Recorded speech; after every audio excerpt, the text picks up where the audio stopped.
So guys, today I wanted to look back at all of the Project Frontiers articles that we got last year and basically put together a top 5 list of what I think are currently, anyway, the biggest updates and changes coming to the game this year within Project Frontiers. We got things like major changes to the yearly expansion and seasonal model, as well as updates to weapons, armor, and other major aspects of the game that players interact with on the regular.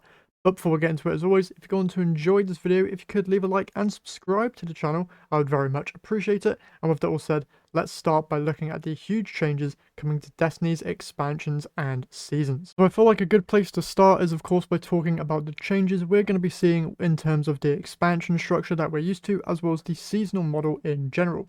So we're just going to throw up the image here on screen of their roadmap basically for 2025 when it comes to expansions, but also major updates, which they are kind of renaming their seasons.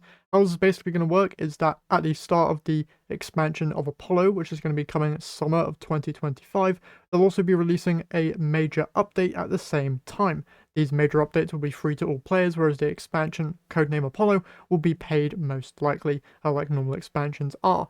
And these expansions will include the regular stuff like new stories, new locations, missions, weapons, gears, and raid and dungeons, which is very, very good to hear because those are like the main part of an expansion that really sell and also are most liked by players. So it'd be kind of weird if they removed those. It's good to see that they are returning. Seasonal updates, however, will bring new and reprised activities, new gear and artifact mods, new modifiers and challenges, new sandbox meta, and new events. Hopefully these get changed. I'm guessing that these events are going to be similar to the seasonal events that we are used to, like the Dawning, Festival of the Lost, etc, etc. Fingers crossed that those can receive some major changes, because the ones that we've received last year weren't all that great because they were stale and the same as previous years, which didn't really drive much player investment or engagement with those events at all. Reward passes also are included within these seasonal updates, and these are basically going to be battle passes similar to what we would expect with any season pass, including exotic weapons and ornaments, new legendary weapons and armor ornaments, gear upgrade, resources, and cosmetics, similar to basically everything that we've gotten within past season passes. But these might be free, considering that they're part of the free major updates / seasons, so hopefully that is the case. We'll need to wait to learn more about that though, hopefully in the coming months. Other stuff to note about these expansion changes is of course that we are getting 2 major expansions per year rather than 1 major expansion a year. So I would highly recommend to put into perspective basically your expectations for what size of an expansion those will be. I wouldn't be expecting anything of the size of the Final Shape or Witch Queen, for example. I think they referred to these expansions being a similar size to that of Rise of Iron, which wasn't a small expansion by any means, but definitely wasn't the biggest that they have ever released. And considering that we're going to be getting 2 of these per year, I think that's a fair assessment to make. Rise of Iron, if I remember correctly, came with a raid, a decent story, with some decent missions. It wasn't a Curse of Osiris situation where I had like 3 missions total. I think I had around like 6 or something. Not too sure there, but if you know, leave it down in the comments below. Yeah, an overall decent sized expansion, and I believe that during the Rise of Iron expansion itself, we did also receive the April update, which was a huge shake-up to Destiny back in Destiny 1, where they introduced an updated version of every single raid with reprised and new loot being added to those, including the return of fan favorite legendary raid weapons and their exotic variants. Now, would I be expecting something similar to that? No, but maybe Destiny 2 would shake it up in their own unique way.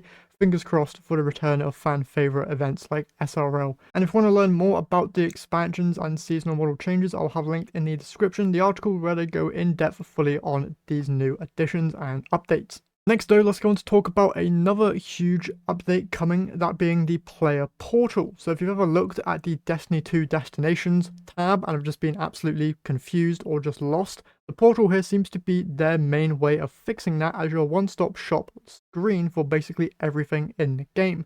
This screen will include things like the Solo Ops playlist, which is a 1 to 3 player activity requiring very low time or social commitments. These activities are designed for solo players, yet are still fun with a fire team and are easy to pick up and play for quick sessions. They'll also include things like Fire Team Ops, Flashpoint Ops, Pinnacle Ops, and the Crucible, with Fire Team Ops being 3 player activities for match-made or pre-made groups, Flashpoint Ops being 6 player activities for match-made or pre-made groups, Pinnacle Ops, free player activities featuring some more challenging content, including dungeons, exotic missions, and full-length onslaughts. And then the Crucible, a selection of core Crucible playlists for solo players and fire teams. This is going to be a huge update for new players, definitely, because they're going to be looking at that destination screen more lost than us veteran players. So I feel like this will definitely be a great introductory feature for those players, but will also potentially be the main way that we interact with the game itself in Project Frontiers, especially if this new portal screen is loved by the community, because it should be a much easier way of interacting with the game and finding content to go and play. Moving away from the portal though, let's go on to talk about one of the major updates that is happening to weapons within Project Frontiers, that of course being a brand new tier system, where there will be now tiers of different legendary weapons going from tier 1 all the way up to tier 5. Now I'm going to throw up on screen here an actual screenshot that we have of a tier 5 weapon, which should show some major changes if you know what normal legendary weapons look like. Mostly, you're going to notice that everything, including the barrel and magazine perks and origin traits on these weapons, are masterworked. And for this weapon, which is a scout rifle, it's unique to see that the impact stat as well will be receiving a masterwork. These are normally reserved for weapons like swords, so these tier 5 weapons could potentially just be doing flat out more damage compared to a tier 4 weapon or a tier 3 weapon. And these tier 5 weapons would be rewarded to you by going and completing harder content. So that's going to be the first time in a long time that players are actually rewarded significantly for going in and doing harder content. Think like doing a GM Nightfall or a Master Raid potentially, and you get a tier 5 weapon drop. That would be way more stronger compared to a tier 4 weapon that you would get from maybe doing a higher difficulty strike, or a tier 2 weapon that you would get from just doing the strike playlist. This is going to be a huge update, but I don't really see how a masterworked barrel or magazine perk is really going to push how much a weapon does. I'm very more interested in seeing how much that masterworked impact stat provides, and even the origin traits, because some origin traits can be really, really strong, although some are more weaker than others. So very interested to learn more about the system later in the upcoming months before Project Frontiers releases. Now, it wouldn't be fair if I talked major changes and didn't mention the biggest of them all, that being NextGen Armor, which is set to bring a major shakeup to our armor that hasn't been changed in a while. So in the image that you can see now on screen, you're basically getting an idea of what NextGen Armor looks like. It's going to be introducing armor archetypes. So these are basically going to be, I'm guessing, ways for you to specifically farm out different armor archetypes to then dictate what stats those armor pieces have. As you can see, this is a brawler archetype armor and has a primary stat of strength with a secondary stat of discipline and a third stat there of intellect, with the primary stat being the one that you are focusing on. Obviously, there would be different stat archetypes, maybe a grenadier archetype armor piece that would be more focused on discipline, and one that would be more focused on intellect. So you're going to have different ways of you potentially being able to farm out the specific stats that you want on armor, which is amazing. But there's also going to be the addition of armor set bonuses, which we haven't seen since Gambit Prime. Now, the mod system for armor doesn't seem to be changing, as we can still see the energy and armor mod slots, although the image on the left does show the OG hand cannon loader and hand cannon dexterity, but I'm guessing that that is just a work in progress image.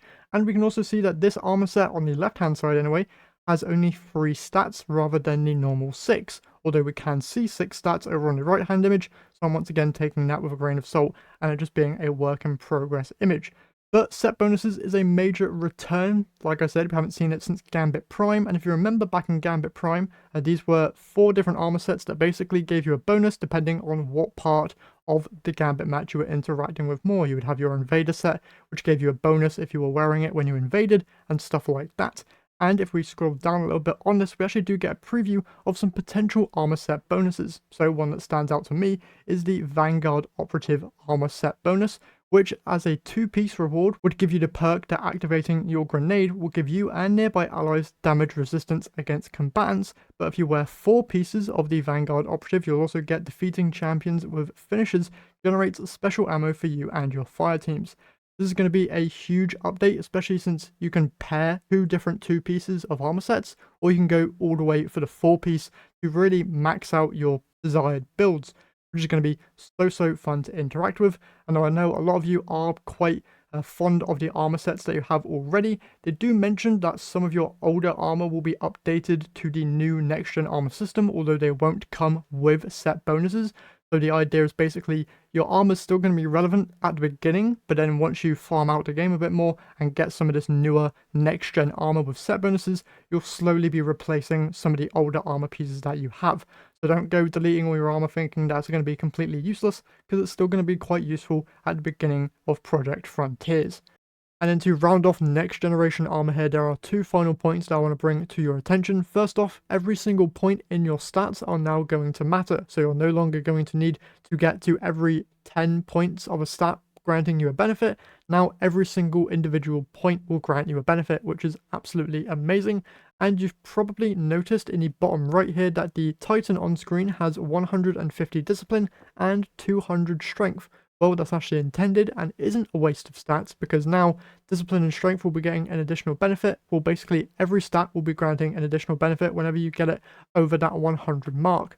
So for discipline, for example, any stat ranging from 101 to 200 will provide an increased chance for you to gain a bonus grenade charge whenever your grenade becomes available.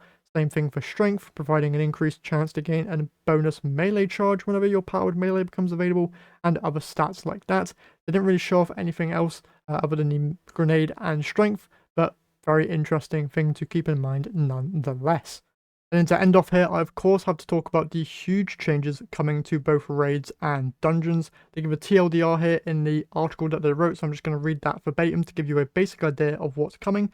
So every year we'll kick off with a brand new raid as part of the first expansion. The following major update will then expand on this raid, adding new challenges, twists, and rewards.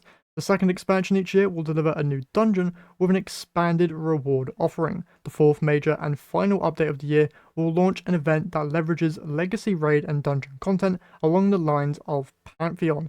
So first, of course, that first major expansion is going to come with a raid similar to past expansions have, but then that following major update expanding on the raid, adding new challenges, twists, and rewards does give me flashbacks of the April update back in Destiny 1, where they brought brand new rewards and even hard mode dungeons back in Destiny 1 as well, where you would have a hard mode dungeon that had some exclusive weapons tied to it.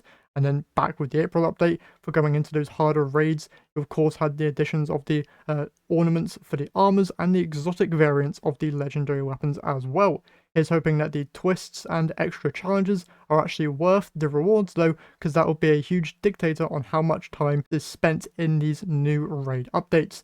Then in terms of dungeons, seeing that they're going to be getting a expanded reward offering is great, because sometimes I enjoy spending more time in dungeons than I do raids, especially because they do not require 6 people and are much easier to just go and get through. So seeing that they're going to be getting more rewards similar to how dungeons have like a full suite of weapons, if dungeons can get similar treatment, that would be amazing. And then seeing that we're of course going to be getting another Pantheon style mode just has me super excited, especially because it says that they will leverage legacy raids and dungeon content.